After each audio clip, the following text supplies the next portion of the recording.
So, I have been diving into Ren Tales series lately. Not all of it yet, but enough to start piecing together this picture in my head. And I have been thinking, it's not just the music videos or characters, it's like this web of people, trauma and choices and all that connects in ways that you don't catch on the first view. Now, I will continue the tales, of course, but since they are so captivating, and I honestly didn't want to interrupt the flow as I was watching them, so at times you will see me react less on a video, and other times you will see me react more. And I feel I didn't react as much as I wanted to, but I also didn't want to pause it. Does that make sense? This is why we have this video. Now, in general, from what I've seen so far, Jenny and Screech are twins, both born from Violet as she lay dying. They both seem to mirror their parents. Screech is carrying his father's anger, and Jenny her mother's need to escape. They both wanted out, but they tried to get there in completely different ways. And in the end, both of them didn't make it. Screech killed Jenny with a blade, and then he's killed by the police. Just one street away. Born together, gone apart. But what really got me thinking is how layered it all is. It's like the Instagram stories. We see Screech steal Ren's phone, and we see how his girlfriend and Patrick are betraying him behind his back. And then, when he needs them the most, they don't help. That choice pushes him back towards the domestic violence that he has been avoiding at home, and somewhere in there, that number 19919 keeps popping up, like a quiet reminder that this whole chain of events started long before the ending we see. Now, to me, this is a story about violence passed down through generations. The way trauma passes down like an inheritance that no one asked for. And it's also about how society fails people, not by showing them the real way out. So I have taken what I've understood so far and mixed that in with my own thoughts, and I've shaped it into a piece that I would like to share to all of you. They came into the world the way storms do. Violent, uninvited. Jenny and Screech, two halves of the same heartbeat. Their mother Violet lay dying as they took their first breath. We're not just looking at two individuals. We are looking at the two different ways trauma can grow inside a person. They start at the same point, same blood, same mother, same moment of birth. But they diverge, because even identical starting points don't mean identical outcomes. One child carrying her eyes, her voice, her quiet desperation. The other is carrying his father's shadow, sharp edges and hard knuckles.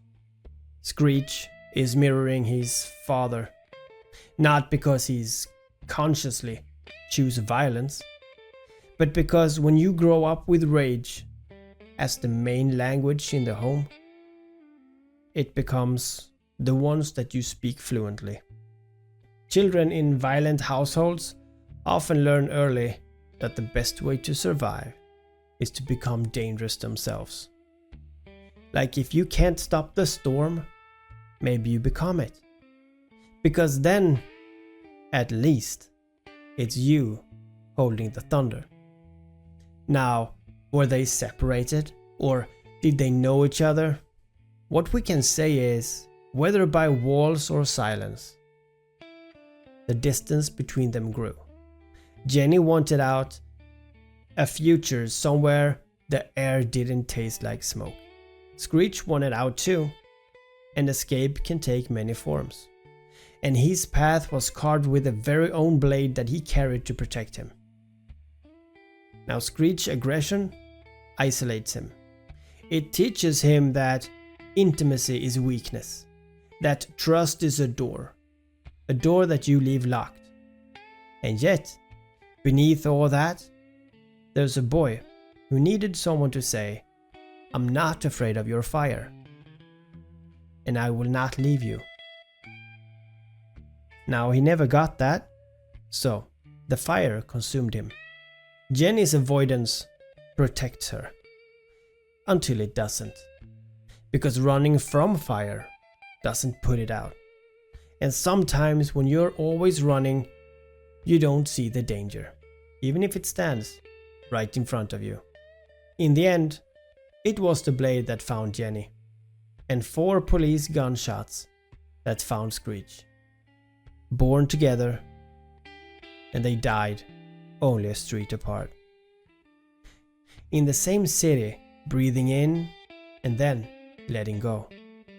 The world moves on, because it always does.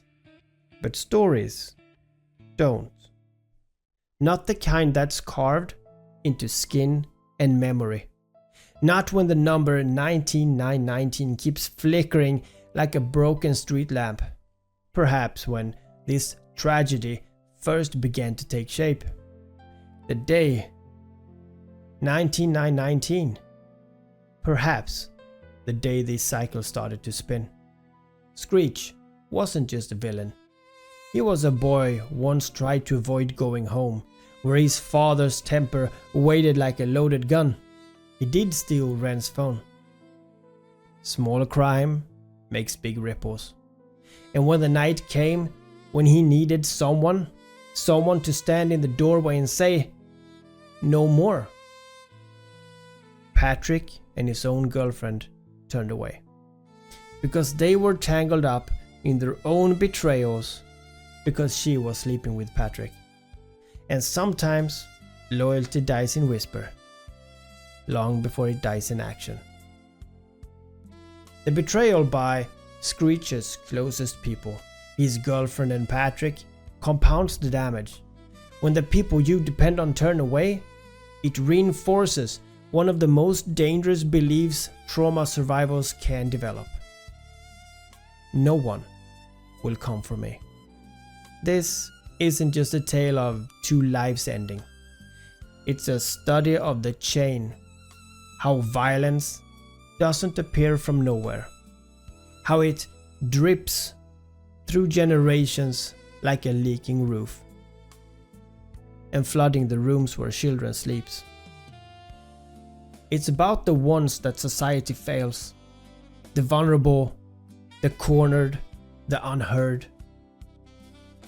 And maybe that is the cruelest part, that Jenny and Screech were born into a world that told them that escape was possible, but never showed them how.